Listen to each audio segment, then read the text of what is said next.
them come. This is their fate. All right. Welcome back to the House of Wolves podcast. I am your host, Deontay, here with my near and dear friend, Jalen and Josh. A lot of stuff is happening. Probably the biggest thing that recently just came out, and we're probably going to just talk about that because it's a lot. But Microsoft just crapped the bed, and I don't know who's to blame here yet, but basically all of their information over the next couple of years, there are their plans, what they're going to be doing, their video game roadmap. It is all in the Twitter sphere, ready for everyone to download and enjoy. So we got a lot to talk about there, and we probably not going to get to nothing else. But that's okay, because it's a lot to unpack here. But before we get started, as usual, Jalen, Josh, tell the people how you been, what you've been up to, what you've been doing, what you've been playing. And, yeah. Are you having the worst day in Xbox? Tell the people. No, definitely not. And had a pretty good week. Well, what did I do as far as going out? Not much. It's been... The weather's a little bit better here, but we still mostly been chill, just because it's a lot going on as far as back to school season. So I'm a little bit busier with work and things like that. Family's doing good. Everybody healthy. Nobody sick this week. That's good. But for me, I've been just mostly trying to play Starfield when I'm able to get the chance, and I also finished off Armored Core 6. Did all 3 endings. Nice. It's really good. Still want to go back and see if I can 100% it, get all the items. I'm mostly there, but I haven't been able to redo it again since I've been focusing on Starfield. And Starfield is really, really good. It's very, I don't know if I say immersive. You really get in there, and it's just the freedom that it gives you. If you feel like you're rewarded for everything that you do. So I'm just wandering around at this point. I'm at level 16. I don't think I'm that far in this story. I'll say that I've gotten a couple powers. But that's about it. Yeah, it's really good, and I guess interested to hear where you are, Deontay, because I know you've been playing it a lot longer. But yeah, other than that, that's been my week. I haven't tried Sea of Stars. Seen Jalen playing it though, so I'm trying to. Hopefully, yeah, we gonna put him to the fire here a little bit and see what he got in regards to a review outside of it's whatever. I need more than that. I want to hear a real review from this man, so we'll see what that looks like. I know you got 20 hours in there. You on Steam all the time. Man, I probably got 10 hours in that game. Yeah. He gonna give me that. It is what it is. It's a game. What can I say? I like games. Leave it at that. But yeah, what you been doing, Josh? Jalen, what you been up to? Shoot, not a whole lot for real, man. Just same old working out. I'm trying to figure out if I'm gonna get into another basketball league. That had just ended last week. I'm like, man, this hooping stuff funny, bro. But hopefully the team might be a little bit better or whatever. But cause I'm like, why drop 25 of our 41 points? I'm like, come on, nigga. But nah. So I mean that I had I've been traveling and stuff like that. I go to Puerto Rico this weekend, so we'll see how that go. Puerto Rico. But other than that, yeah, I ain't been doing too much or whatever. So just thinking about things in the future, all that type of stuff. As far as what I've been playing, I ain't really been playing nothing. The Steam Deck been coming in handy. I almost got my $400 worth, maybe halfway there. What's fun? Mhm. Do I say I'm almost halfway there? Halfway there.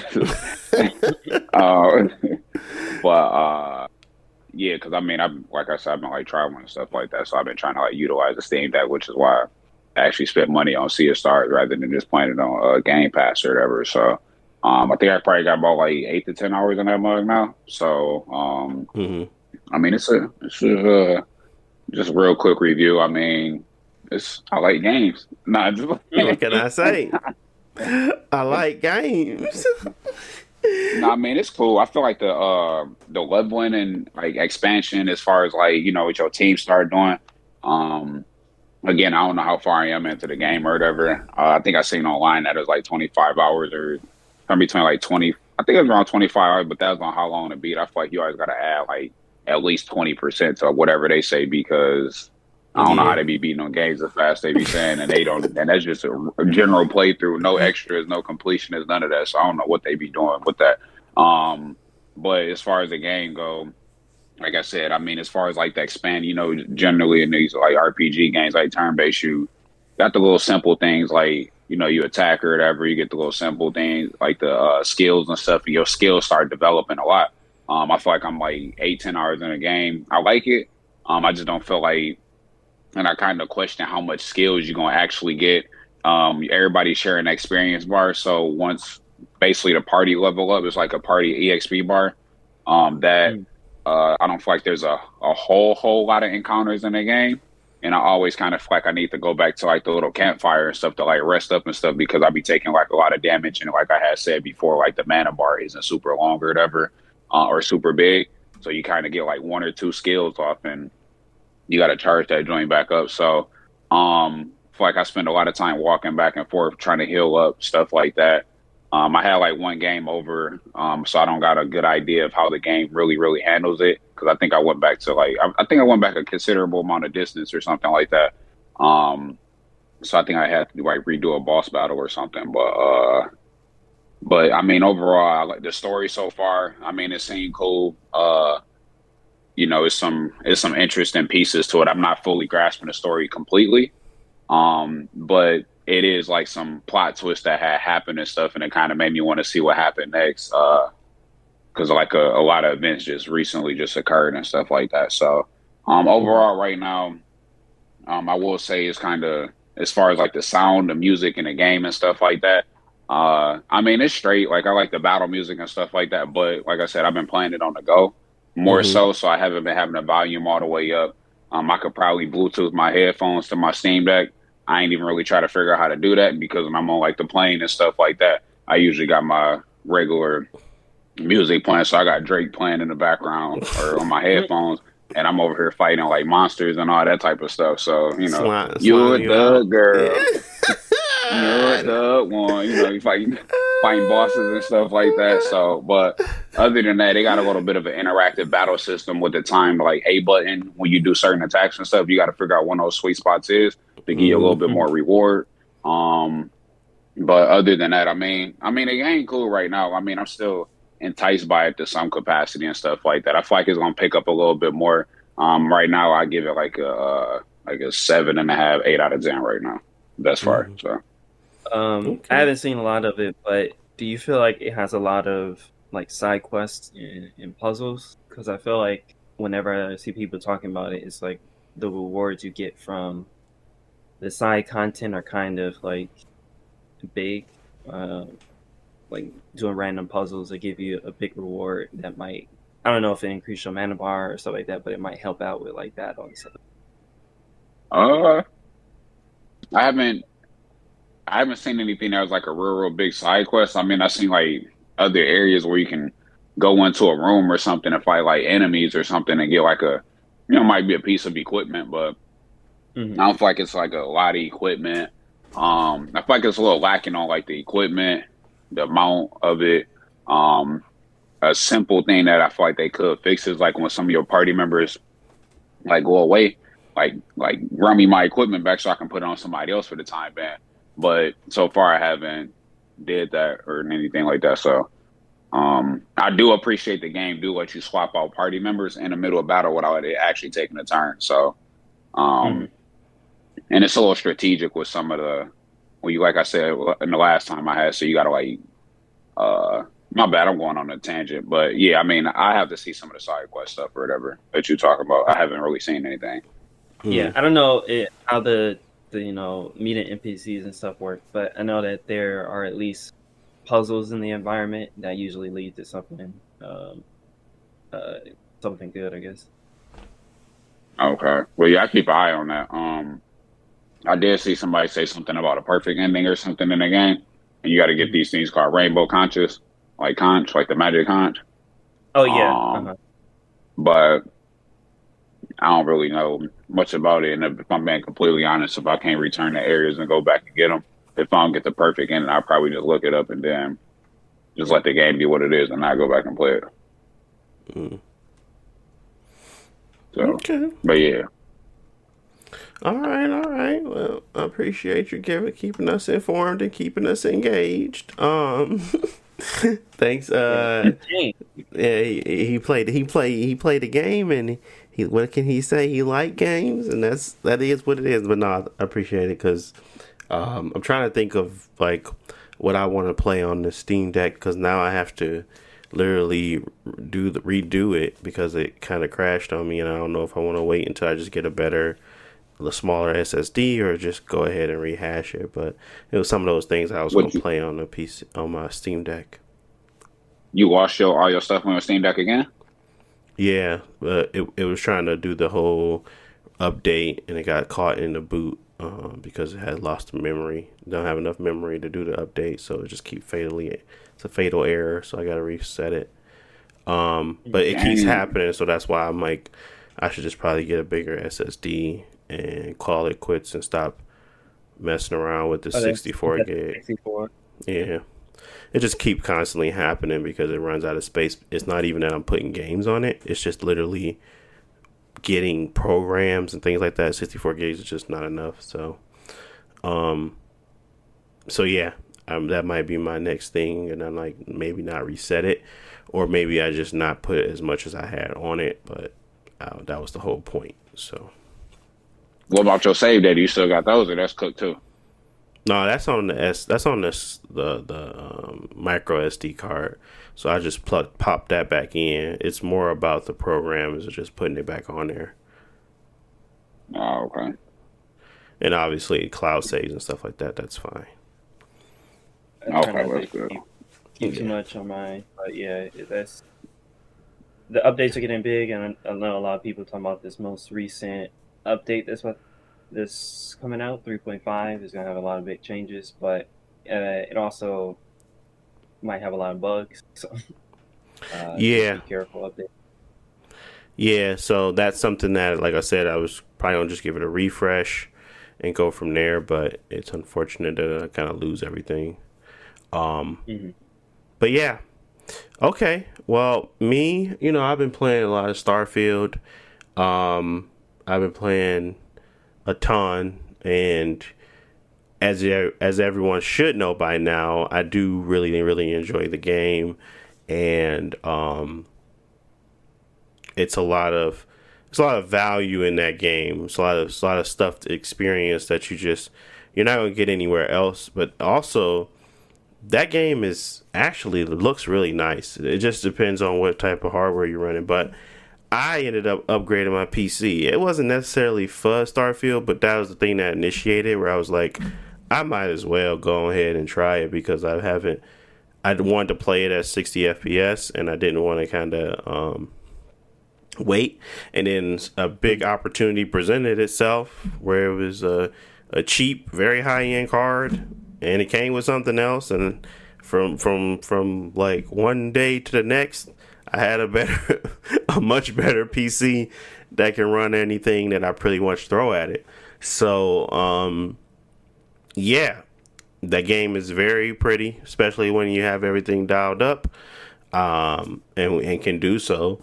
It's very much so not optimized for the PC, but like I said, the card I have at the 7900 XT X is pretty.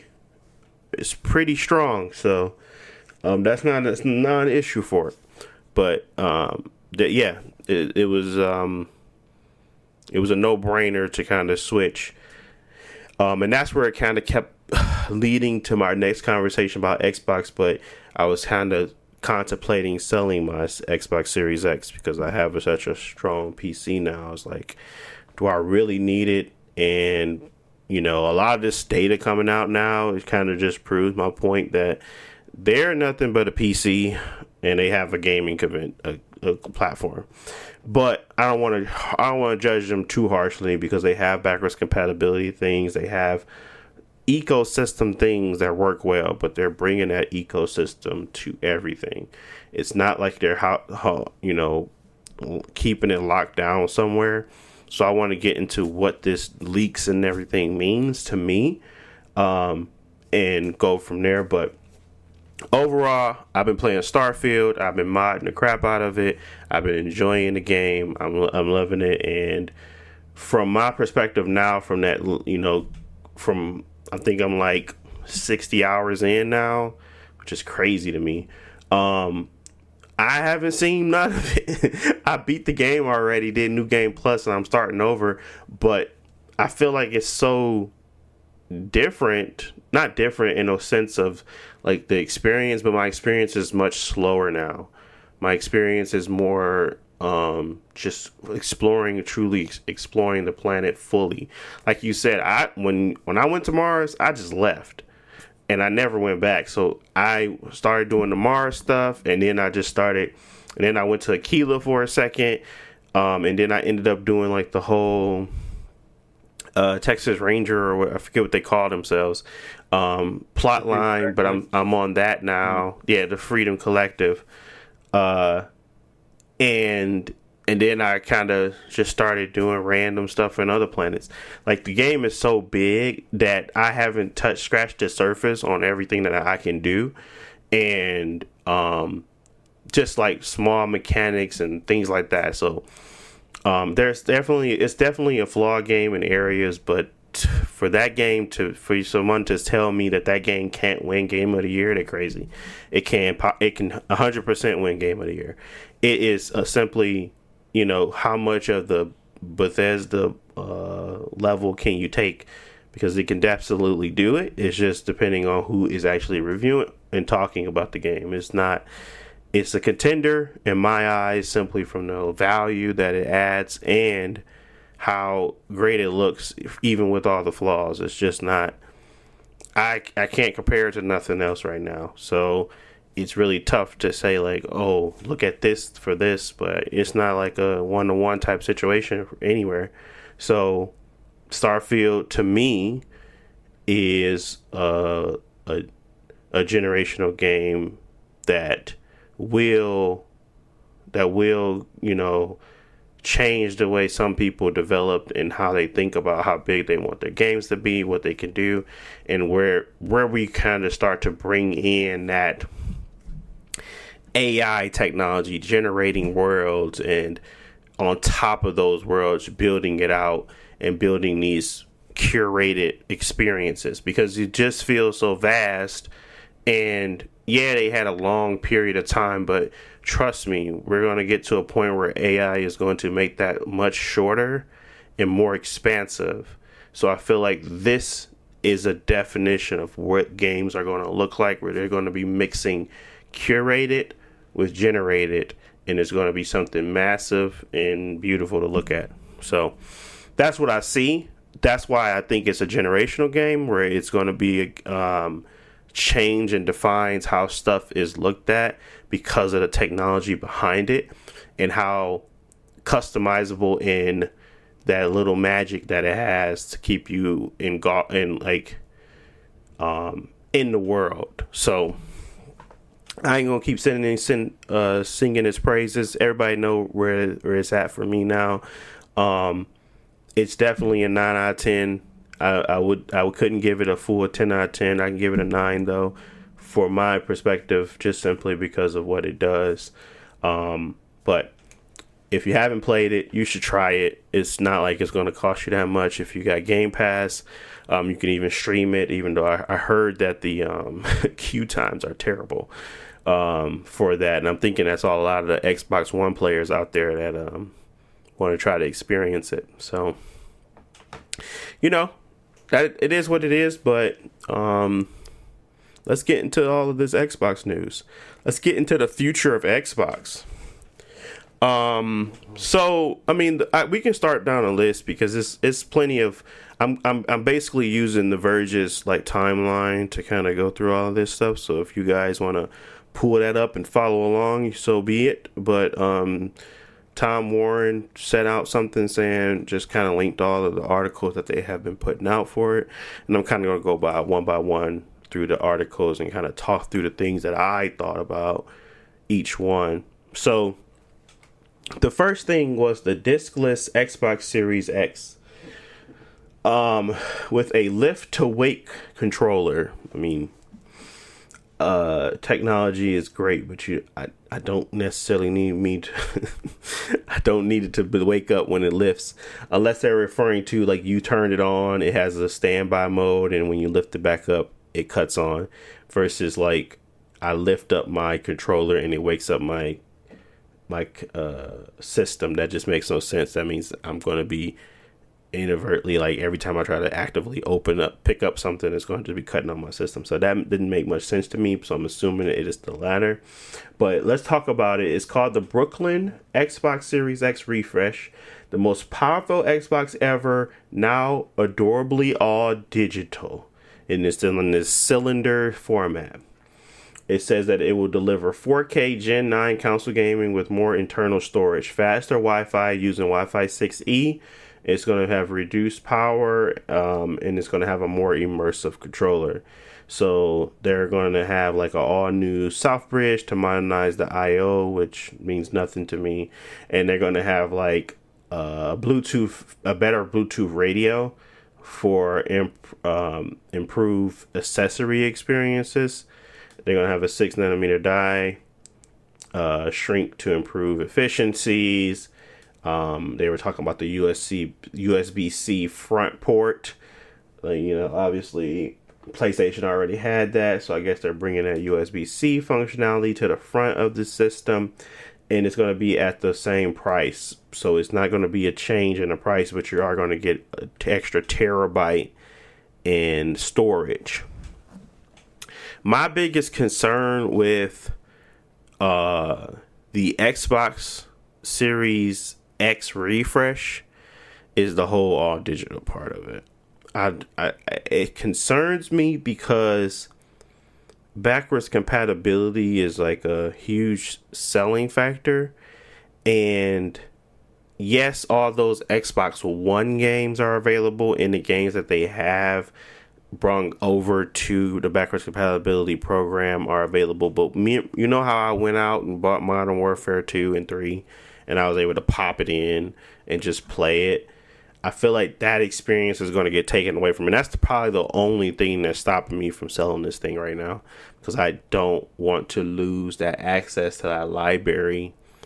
But this here tells me that this digital future is here and is coming fast, and it's probably going to be either get on board or get off in situation. And yeah, they got away with putting out one system digital, one system non-digital. But I think the future, the next iteration, is probably going to be a mostly digital console. What's your guys' thoughts on digital only consoles? This is just a refresh, so it's going to be it's going to be a part of the Series X lineup. You should still buy the normal Series X, but this here is the 2 terabyte, better latency, better Wi-Fi refresh that is coming out to entice more people to buy into the digital age. What are you guys' thoughts on that? I mean, just real quick. I mean, y'all know how I feel about the digital stuff. I feel like when you take away options, things become a little bit more problematic. And I mean, I don't think it's necessarily like a good investment, especially if it's taking away the option for you to go like buy a game. Like I can't borrow this game from somebody. I can't buy this game from somebody. I can't go to GameStop and go buy this game. Like I have to buy it like digitally and stuff unless I go buy like a code or something online or whatever. Then on top of that, I mean, some people might care. I mean, I guess it's a little bit dated at this point in time, but I always care about like ownership of your product. I Mm-hmm. know digital stuff generally in a fine print, you don't own it. Mm-hmm. I mean, it ain't that big of a deal for real, but it's just kind of like when you have something digital, you got to download it and go through like some of those steps or whatever. Sometimes if you having a license and stuff, they be like, all right, well, you need to connect to this, or otherwise, like, we can't play the game because we can't verify a Mm-hmm. license. You know, that's common with the PS4 or whatever.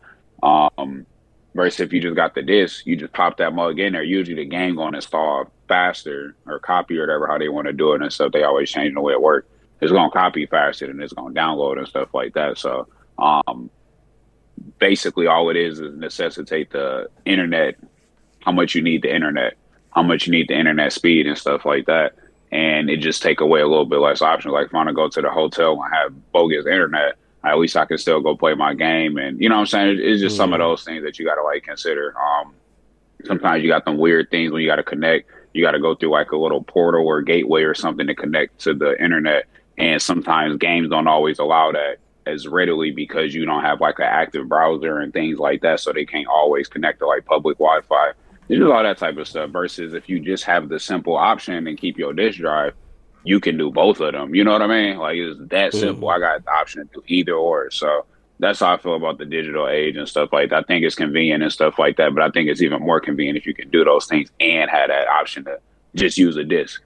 And then, I mean, let's be honest, the online games and stuff, they generally cost more. I mean, I know Game Pass be having like some deals and all that type of stuff, but yet I'm investing in another subscription, this, that, and the third. So, um, for somebody who don't want Game Pass, I know that's what Xbox want people to do and stuff, right? I think it's a good deal, this, that, and the third, but I'm not using the full benefit of Game Pass personally.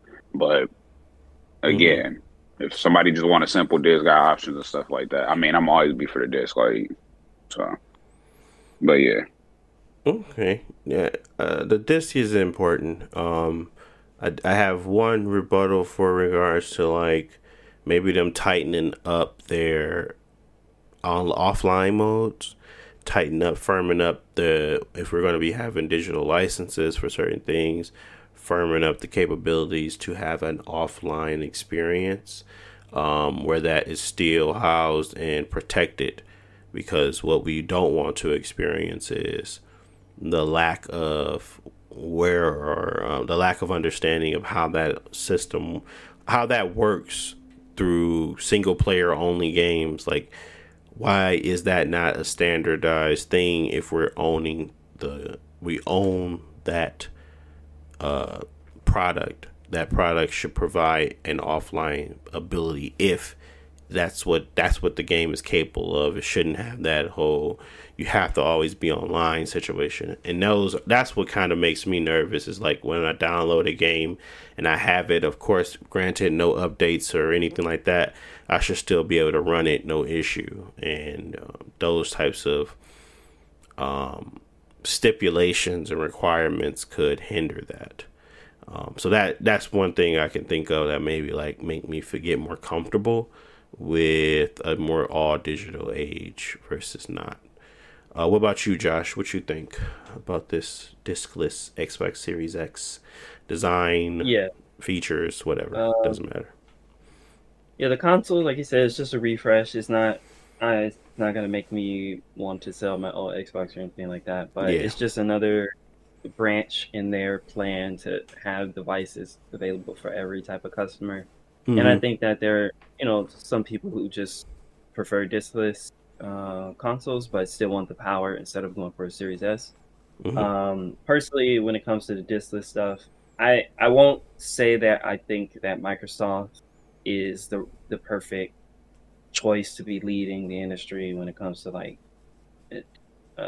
all digital markets and stuff like that. I feel like Mm-hmm. the Valve in the PC space is a lot more has given me a lot more trust in that sense. But Yeah. That's not to say that Microsoft can't come up with some good ideas. Like I like their Play Anywhere thing that they started with this uh, generation, even though every game doesn't support it.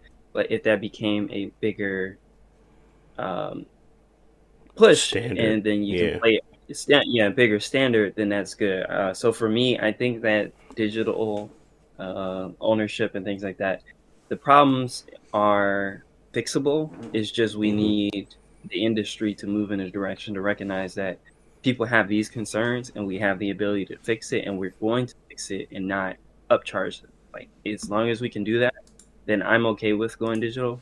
Because actually, I personally, I don't think I own any physical games. Like all the Hmm. games I buy on PC, obviously they're all digital, and I don't buy a lot of console games. And if I do buy a game on my Xbox, it's digital as well.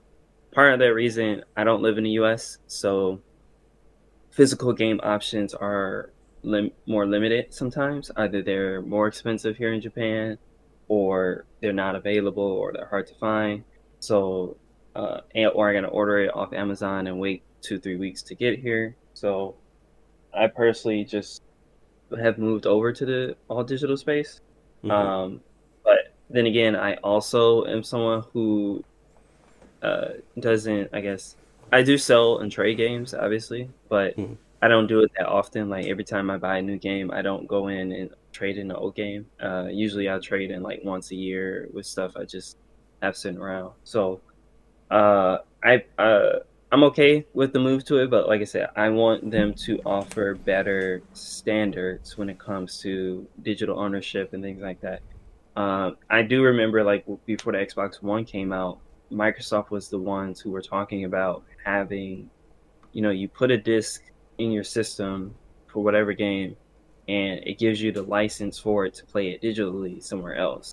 Obviously, we don't have that ability yet, but I think Microsoft is thinking about the digital space in that way, where they want to, you know, somehow tie the physical component to give you access to it later.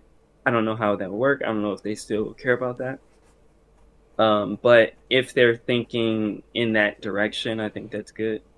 Hmm. But also my perspective when it comes to digital and games in general, games are obviously very expensive and they're very big, take up a lot of space. But just like a game like Cyberpunk, I think no matter where you buy it, some stuff should just be standard across all games. Like if you buy the Xbox version of Cyberpunk, my cloud save data should be available on anywhere that I play or own Cyberpunk.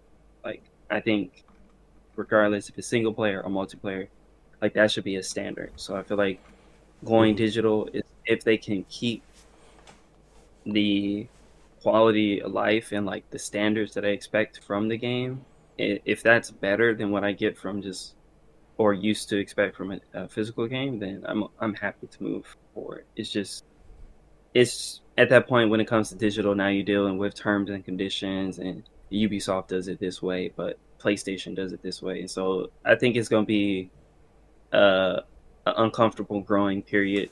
But I think overall, the industry is going to move to that direction fully.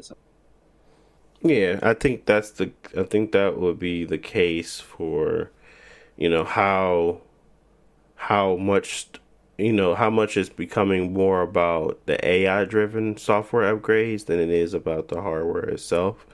Um and like, the how path tracing is coming to Cyberpunk and how people are being marketed. I prefer, regular rasterization experience performance, but I think there's a lot of that around where maybe these consoles are becoming way more expensive. Maybe it's just a server holding a game. It's not really truly doing much computing outside of signaling, some processes and some place laid elsewhere to kind of provide those types of images and that resolution and that clarity to you from elsewhere. Because that brings me to the controller where they're talking about the ability to connect to your Xbox directly to the cloud, kind of like a Stadia, and do Bluetooth 5.2 for phones. So they want to have that ability to go from your phone to just a regular TV to your console, where you having that connectivity.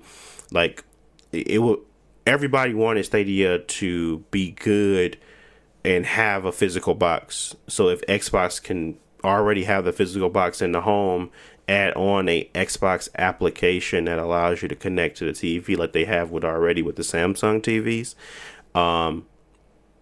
It just provides you a better experience to be able to seamless experience from going from Xbox to PC to mobile to your TV, and you don't even need the physical Xbox anymore. So I understand where they're going. I'm just not on board with the current state of digital gaming. The current state of digital gaming has no incentive to me outside of convenience and lack of, but it holds no value to me. Like, that is my biggest concern, is the value being held for my digital product. There is no value there. That value deteriorates simply because it's only satisfied, or it's only playable by me, and I'm the only one that can license and use it. There is no swapping of licenses. There is nothing that provides me some type of comfort when I know if I buy something, I might be able to reap some type of benefit from it. So that is the only biggest concern. But overall, the controller, at least, but outside of that, it's the whole lift to wake situation. The design is okay. I mean, it could have been better, but it doesn't look like a bad controller at all. But I mean, there's not much to say. As long as what's not broke, don't fix it. I think their controllers are phenomenal. The one thing that seemed interesting, it's not a full commitment to like the haptics that the PlayStation 5 has, but no.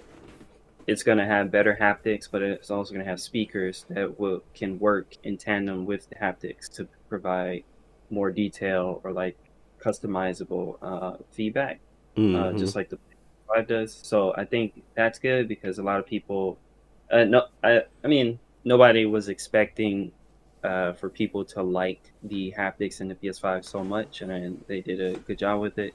So Microsoft has to have an answer to that, and so even if I don't get a new console, I'll look at the new controller. Personally, I would prefer an Elite version, but it would be cool to have the better haptics. Yeah. So technically, they're coming out. They're supposed to be coming out with these things. Like, I think that they're shooting for refresh of next September for the Series S. Xbox Series X refreshes in November of next year, and then it was supposed to have the controller come out. I'm trying to think. That was late. That was June of 2024. So, yeah, I mean, those are the consoles at least, but that is not the end of it.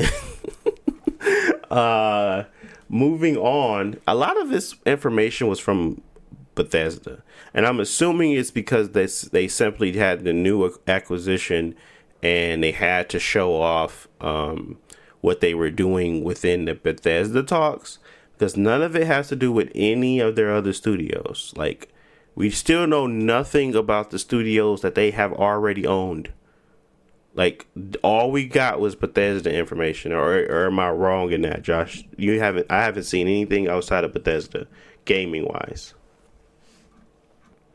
Of like the There's studios, leaks. Microsoft? Yeah, like the leaks. Oh yeah. The leaks, Yeah, I literally only saw it was held to ZeniMax. Like, I haven't seen any leaks for like Ninja Theory, no leaks for Playground Games, no leaks for Compulsion. No leaks for any other companies. Double Fine, nothing. Nobody had even had a release date. It was just all ZeniMax. Yeah, that's what I saw. So so certain things came out, and probably the biggest one for me was they confirmed that basically the PlayStation 5 was supposed to be the lead console for Starfield. And luckily, I guess, not luckily, it was more so Microsoft spent the money to acquire that IP and that company in its entirety, and they made it exclusive to Xbox. But there was like so much in here about their timing, what they're going to be doing next, and what they're currently working on. I think there was a remaster, and I'm trying to remember what the remaster was for. Was it for Oblivion? Oblivion, one of the Fallout game as well. But the Oblivion remaster, I guess, is maybe the biggest one. Yeah, it was set for this year. Last year, and obviously these plans have changed. And then they had Doom Year Zero, which is supposed to be coming out this year as well, but that obviously changed. Then they had the Fallout 3 remaster, and then they had a sequel to Ghostwire Tokyo, and then Dishonored 3 was supposed to be in 2024. So obviously all this stuff got changed around. Obviously there's way too many games to be coming out, and these like on top of each other. So obviously I can understand how they have to juggle what is coming out and what they can show. But this all makes sense. There's nothing that surprised me. There's nothing that came out and I was like, oh, wow. Because pretty much the stuff that's under wraps is still under wraps. And the stuff that we probably would have known already are coming. So there were the Indiana Jones game, Project Crestral, Project Platinum, and then this vaguely named licensed IP game, but they don't really. It was what? Indiana Jones, the licensed IP. Oh, that's Indiana Jones. Okay. So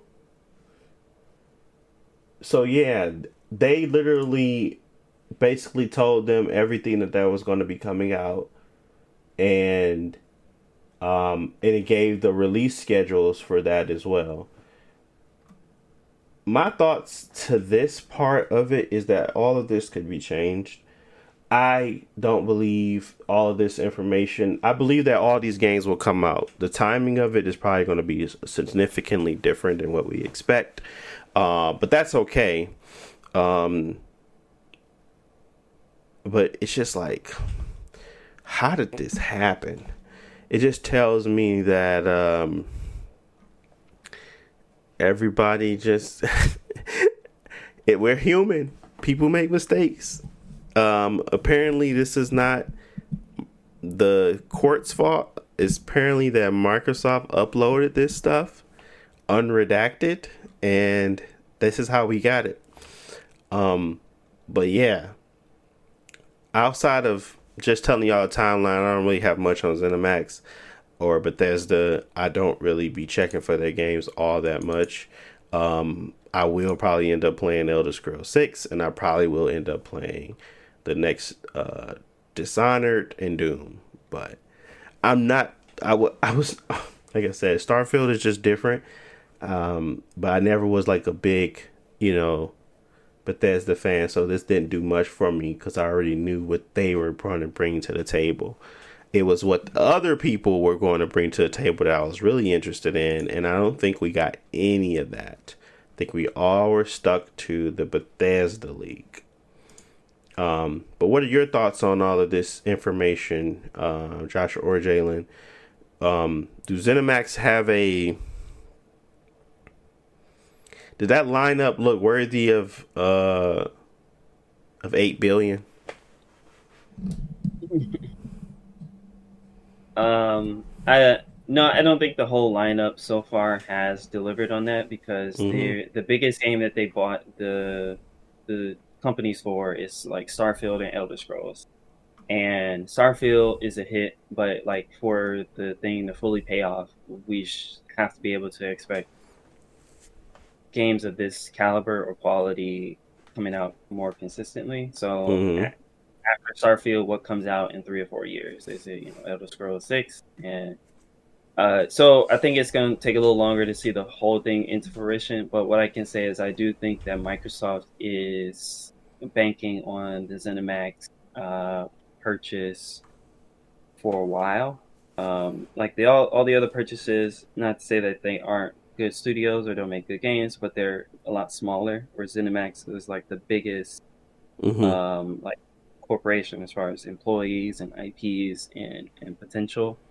So I see them trying to fully integrate the ZeniMax side into along with Microsoft Game Studios, like they did with Starfield, get Mm-hmm. them the support they need, make sure that the games that they're developing from scratch are fully utilizing what Microsoft has to offer as far as like cloud and Azure, or if they're focusing on hardware and things like that. So I think that on in a sense that's smart on their part to like fully start developing in house with this pretty much big asset, ZeniMax overall.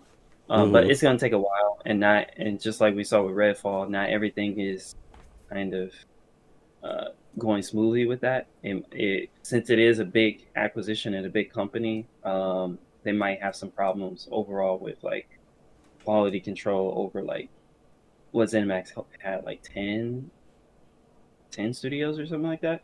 Is what they had Yeah. in Bethesda software. Yeah, so it's gonna be a while before everything is putting out the high quality. But yeah, if id Software and Bethesda Studios, um, I was gonna say Arcane, but the good part of Arcane, not Oh my Arcane. god. Machine Games still good. I mean, they made Machine Wolfenstein. Games. Yeah. I think they're Yeah, working on so if they can, the Uncharted. I mean the Indiana Jones game, right? I think. I don't remember. yeah, I forget who working on that, but yeah, if they can, if what is here is all very good, then I'm happy with that. But yeah, I personally want to see. I didn't see anything that was like big or crazy as far as what's in the lineup, but that always can change. There might be something secret that pops up. Yeah. Yeah, I really don't care to play a remaster. I mean, I'm looking for I'm just looking forward to playing Starfield for a while. So I'm not really looking forward to a remaster unless it's like something astonishingly beautiful, like something that really kind of brings me into the world a little bit better than what it used to be. Because I heard Fallout 3 was good. I never played it. But it would be something that had to truly be a not even not a remaster, but a remake. That would get me involved and like interested in it, not a remaster. Yeah, if they could, I don't know how far they're gonna push it, but if they could take what they built with the new engine for Starfield and put Oblivion in this, I Mm-hmm. think that would be good. Because that game it was fun when I played it, but the combat, like the whole combat system needs to be redone, like all the art and stuff like that. So I think they have a lot of good games, but if they can actually utilize this new engine or Mm-hmm. new version of the engine and go back and bring those games up to the same standard or basic quality level, then I think that'd be cool. But yeah, at the end of the day, it's a remaster. I could probably play Oblivion for like $2 somewhere, but so I want to see some effort in like the remake. Yeah. Yep. No, I think they got a lot to prove right now, but I think they are on the right foot with the Starfield launch. And I think that as long as we can keep getting decent games for them, it would feel truly like a acquisition worth the money. Um, but the next What about you, thing Jay? was, oh, My go bad. ahead. What did you play any Bethesda games on like Heck, the I don't think he 360 or did. something? I feel like he mentioned something about either Fallout. I don't know. You saying Might you saying that I play any? Yeah, any Bethesda games you played before? No, the only Bethesda game I played, and I don't even know if that's like a true, but that Bethesda game was a freaking Dishonored. I think that's the Oh only yeah, one that I have played. yeah, it's not Bethesda Studios, but that's Arcane. Yeah, and okay, so Jalen might have some. Well, I don't know if you like Dishonored, but I mean, at least Dishonored was Jalen cool was for what it there. was. I mean, it was Yeah, ashy looking, but I mean, I didn't expect much from a Bethesda game. yeah. Yeah, Okay. I think unfortunately Bethesda didn't hit the mark with the last three games to me. So that now that the Starfield is kind of giving them that propeller, I'm expecting a quality or level of quality from them that's probably has been upgraded. And what I'm looking forward to now is the next thing, not some rehashes of what they did in the past. So that is my whole thought process, you know. Doom and Doom Eternal were great, but they weren't rehashes. They were built from the bottom up, and they kind of felt that way. So I'm looking forward to now those built from the bottom up situations more so than any rehashes. And that's kind of what I took from that was that there's a lot of rehash here. So I'm not looking forward to that, but I am looking forward to that next thing from Bethesda because they instill a little bit of faith in me with this Starfield. So, what else? Microsoft, Phil Spencer talking about acquiring Nintendo and what that looks like to me in my brain is crazy. Is he was saying that it's a long play. They're still looking at them, but this was in 2020 when they were looking to buy somebody.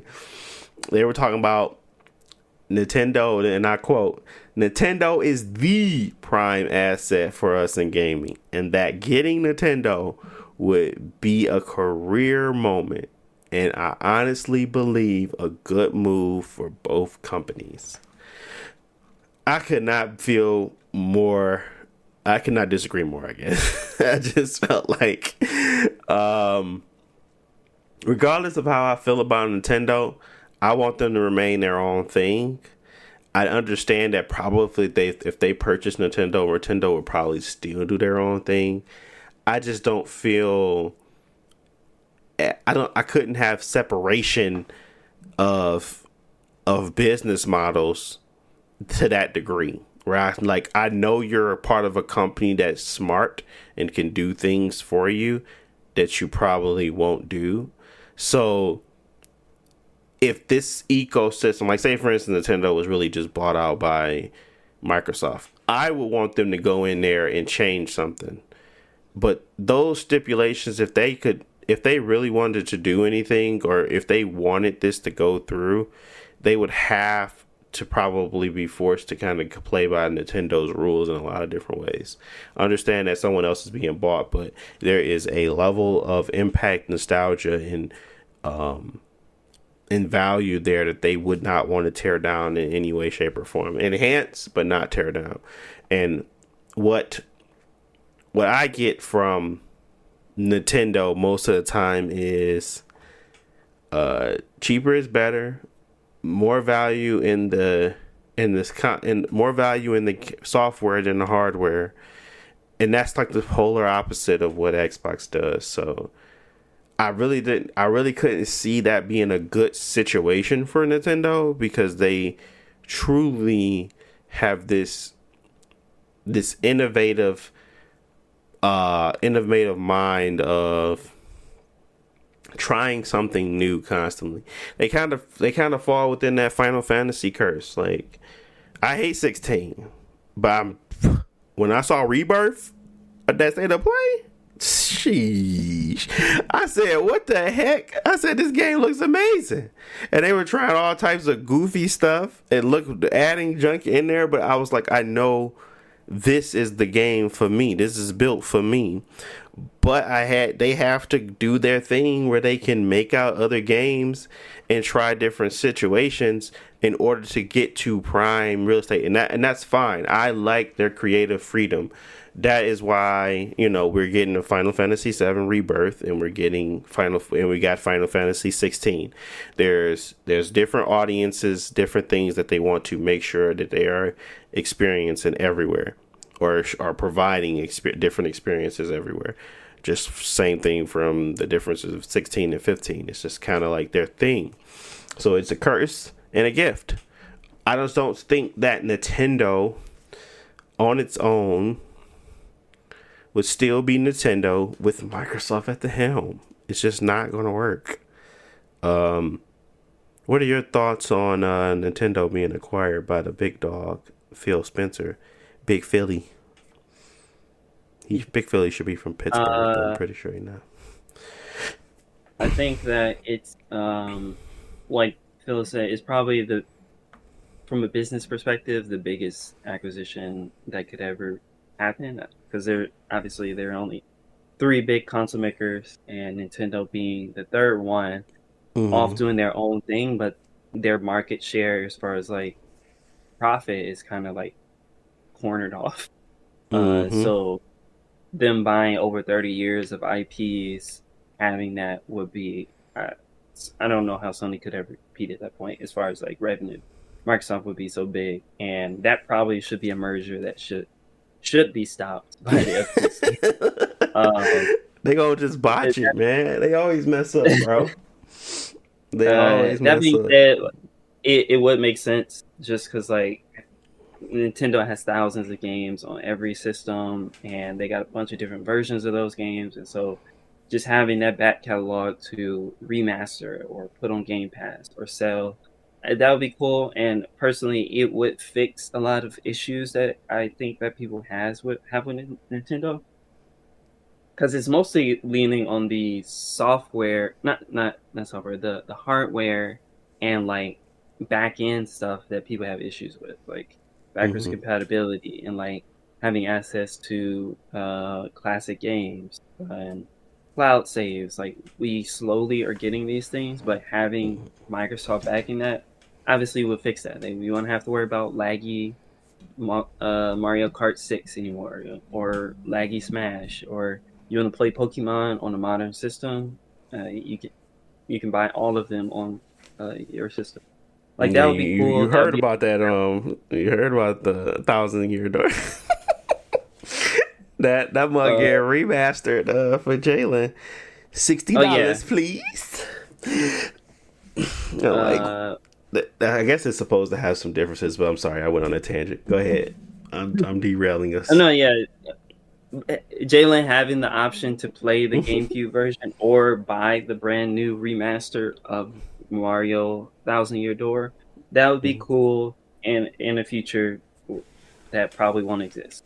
Nintendo doesn't want you to freely be able to buy their games because they want to control how you engage with their system.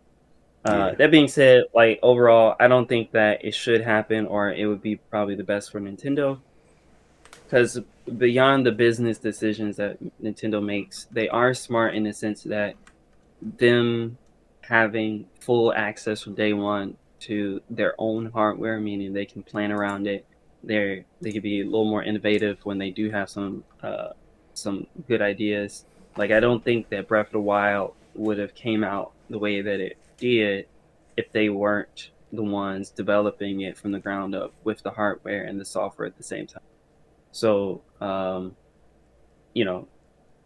taking them out of their element will, I think, impact how Nintendo develops games. That could be for the better or for the worse. But it would be a smart business decision for Microsoft. But there's no way in any world do I think that it would be allowed to happen. One, Nintendo doesn't want to be bought, and two, I don't think that governments around the world would allow that. That being said, Phil kept mentioning they're playing the long game, but they want other partnerships. I do think that there could be a situation that you do see more partnerships with Nintendo, like I don't know if that means Game Pass on a Nintendo system, but I do think that they are a little more friendly in the sense that something like that could happen. Whereas I don't think Sony would ever allow uh, Game Pass streaming or anything like that on their. Yeah, it's just, you know, I guess I'm still worried about that market share being totally controlled by Microsoft. It's so weird to say that, you know, that more than half of the gaming industry is controlled by one company. It's crazy. So, I would never be for it. I think it's a smart idea to think about, but it'll probably never happen, and for good reason. So, it's just seeing that made me like, bruh. If anybody ever had a doubt in their mind that Phil Spencer spent 80 plus $1 billion to be second place, you have another thing coming. Or third place. Like, everybody kept saying the same thing. Oh, he's given up. He's not really trying to win. I'm like, bro, what are you talking about? He is in the middle of a battle to not grow bigger. So he has to downplay everything he says. And I said, Phil's a liar. Trust me, you don't spend that amount of money to be second place. This is world domination level of tyranny. Like, they're trying to like spin Sony into the ground. And we all knew that. So just the fact that it's confirmed now, I mean, it just tells me that I was right. Like, Phil's a liar. There's no way in hell he's spending that much money to be second place to Sony. And all of this proves it. Even when their console came out. And Phil Spencer reacted to that. He literally said, we got the better product. We're going to be able to do this, that, and the third. We're going to be able to attack them head on. And I agreed with what that said. I think they do have the better console, but they have the better games. And it's just going to be that way until you guys start to really put out better things. Starfield is a great starting point. Forza Motorsport is a great starting point. Game Pass having Lies of P. Like, I am getting so much value out of Game Pass right now. It's a little ridiculous. Like, I'm not playing anything on my Sony PlayStation right now because of Game Pass and the value that it is providing. So as long as they keep that up, I don't really see them having an issue ever. It's just really determining right now whether or not they can keep that up. And trust me, it ain't being led by Bethesda. It's being led. It's an association and a complementary of Bethesda, but don't lead with them. I think that there is plenty of them value that they add, but at the same time, there's plenty of things that they throw out that are just Redfall. So, Phil Spencer gets real about gaming closures, talking about basically that they never really closed the studio due to a P&L issue. It's almost every time a leadership leaving or someone's losing passion. And this was back in 2021. So that tells me a lot more than I thought about the way they kind of run their business. I thought it was more so that P&L wasn't hitting right. Because I would think that they would close down a multitude of, like, Psychonauts 2, Double Fine, I'm pretty sure they didn't hit anything. They're not closing that down. It's just more so about a passion of creating and developing games, which is interesting to me of how they keep that afloat. But then I started to read about Game Pass and how much they truly can make a year and how much they truly can shell out per month to companies for games. It's ridiculous. Because that also they were in the talks to give like, and was it like they were in the talks, yeah, like $5 million a month for, but how much was like $300 million up front for Jedi Survivor? It was so many astronomical numbers. I was just like, wow, they really do have a lot of money, which I mean, I knew, but they generate a lot of money monthly based off of Game Pass as well. And he wasn't lying when he said that basically this is a profit, this is a profitable model, which is great to see because that tells me that they actually are understanding it's a lot of data behind this, but they understand what they need to be looking for, what they need to be paying for. Slap in the face was that $5 million they was giving to Baldur's Gate, but no, they basically was like, y'all small pennies. We give you $5 million and be Game Pass for day one. I wonder if those are even like still in the conversations, because right now it's like been delayed and everything. So I wonder if that is something that might be coming down the pike. Is Baldur's Gate 3 launching day one in Game Pass? Honestly, I think Baldur's Gate 3 made all their money on the Steam. I think they made all their money on the PC. I think they might still have a lot of sales curve like during the Game of the Year season when people are talking about it again. But I think the big bulk of their game, like their revenue, is probably going to be through that PC version. I think right now they need to cash in on Game Pass, maybe charge a little bit more because of the availability and the hype, but that might be something to think about too. So it's just a lot, you know. There was plenty of other things, and I kind of want to talk about the I think the only other thing that I kind of wanted to make sure I mentioned was no, I talked about the studio closures. We talked about that. Microsoft being the one that leaked it. Not the court system. Was there anything else? I could have sworn I wanted something else. Oh, Microsoft's or Phil's response. So this is what Phil had to say about everything being leaked. So this is his memo. If you haven't read it, I'm going to read it to you now. Team. Today, several documents submitted in the court proceedings related to our proposed acquisition of Activision Blizzard were unintentionally disclosed. I know this is disappointing, even if many of the documents are well over a year old and our plans have evolved.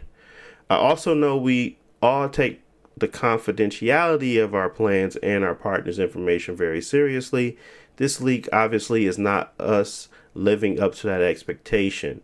We will learn from what happened and be better going forward. We all put incredible amounts of passion and energy into our work, and this is never how we want that hard work to be shared with the community.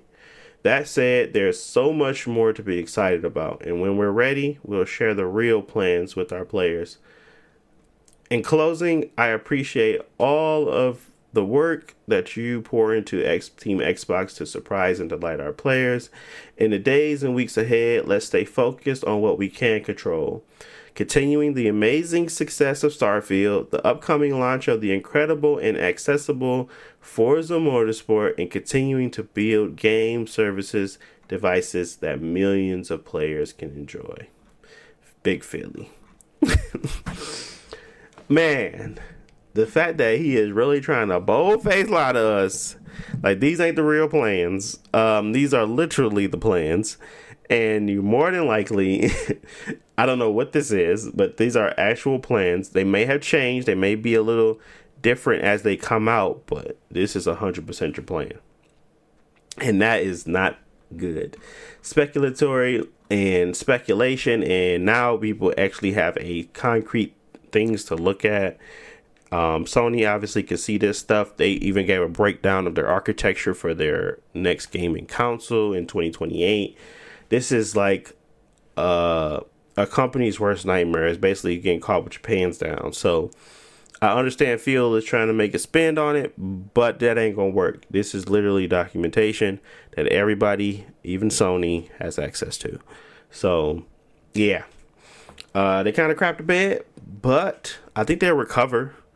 I don't think this is going to be something that they can't get past or get through. I mean, it's just more so about everybody now going to be pointing at this as reality, and I don't like that. I really wish the leaks didn't come out, because sometimes you have to give that, mystery in order to fix things and change things around. But this kind of solidifies certain things and aspects, and maybe that's going to set an expectation in people's mind.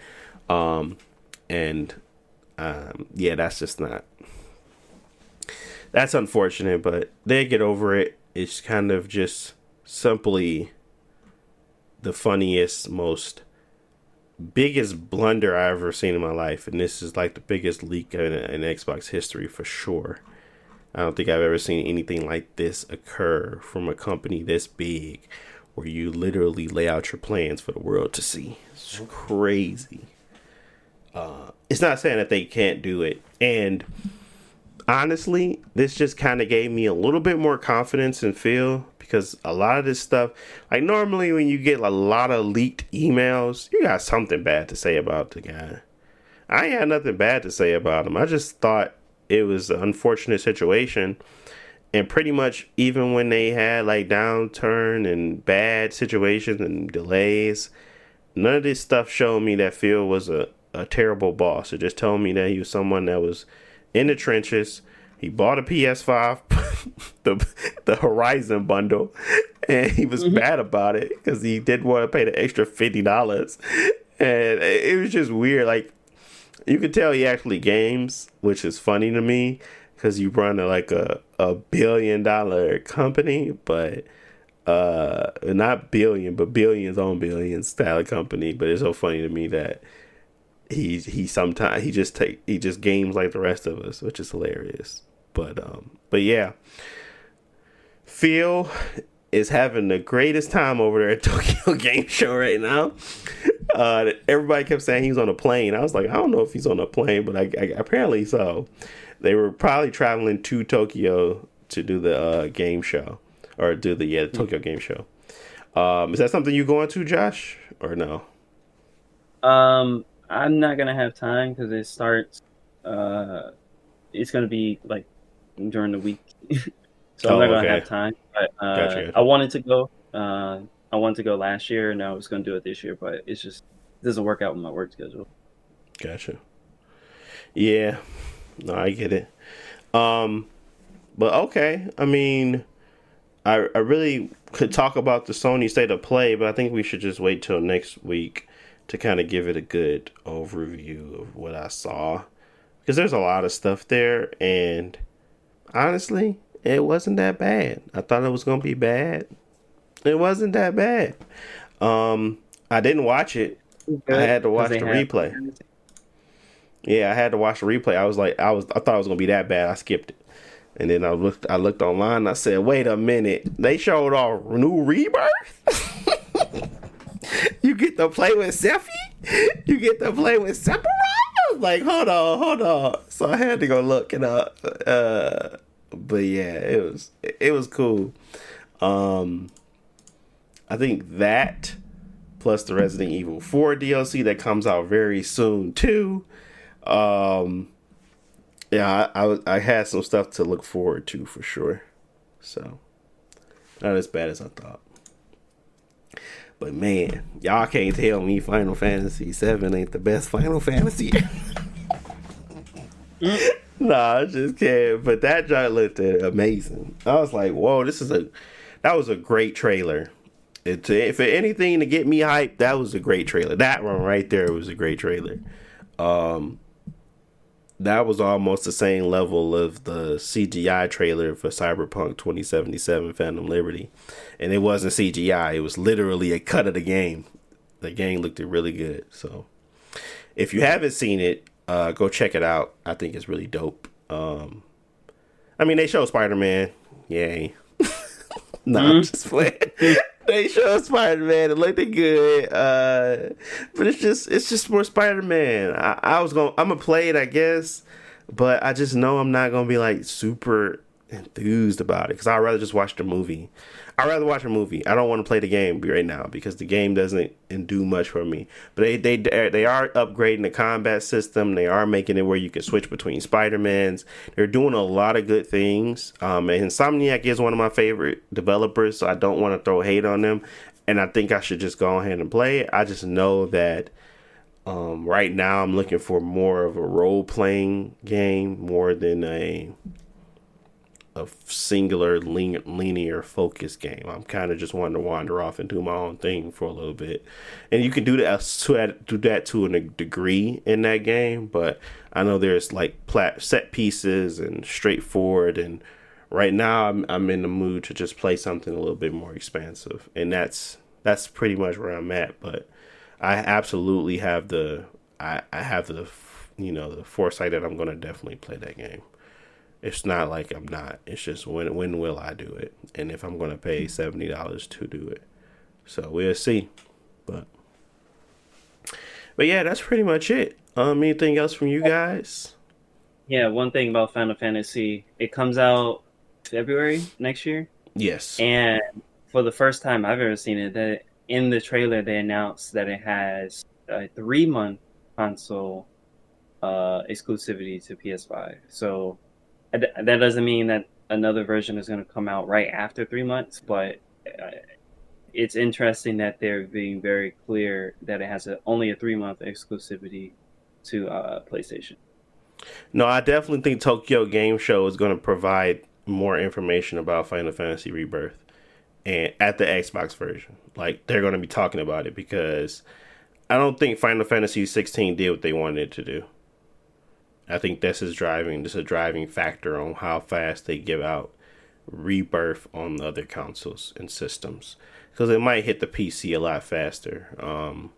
Not saying it might hit Xbox, but it might hit the PC faster. But we'll see what kind of happens. But you're right. I didn't notice that. So that's good to hear as well. So we'll see. Like, I think they gotta that definitely can be game of the year next year for sure. It looks to be shaping up to be something very special. And honestly, I was not sold on these remakes, but we'll see where the story go. We'll see the combat. We'll see Sephiroth in action, and See Zack back in Midgard. yeah, talking as Cloud was crazy. I was like, what is happening right now? So yeah, I think it's gonna be a good one. But I'm kind of, I'm excited for sure on that. But okay, I'm gonna leave it at that. Phantom Liberty comes out pretty soon. We get the DLC, or we get the updates this week, and then next week we get the rest. And I'm gonna be playing it on this PC, baby. Hopefully, obviously I don't think I can do that much ray tracing, but I'm gonna be playing it on here. I think there's a little bit, but yeah. I'm gonna be trying out the DLSS new version that they dropped with the update. I'm getting close to 60 with ray tracing, just a little more with path tracing. Yeah. Hopefully, push it over. Yeah, no, that path tracing looks really cool. So, but okay, all right, guys, we will talk to you guys next week. There's not much else I got going on, so we'll be around. Yeah, next week I should be still. Yeah, I don't think I got anything else. I got a wedding I got to go to this weekend, which is going to be great. Hopefully everything goes smoothly. This is the first wedding I've attended as an adult. Interesting. Outside of my own. So we'll see how that goes. But yeah, thanks for listening as always. Appreciate you guys watching or listening. If you got to this point, you're the real OG. Check us out on Spotify, wherever you listen to podcasts, Apple, Blase, Google, Pandora if you're out there still. But yeah, appreciate you listening. We'll talk to you all in the next one. Peace.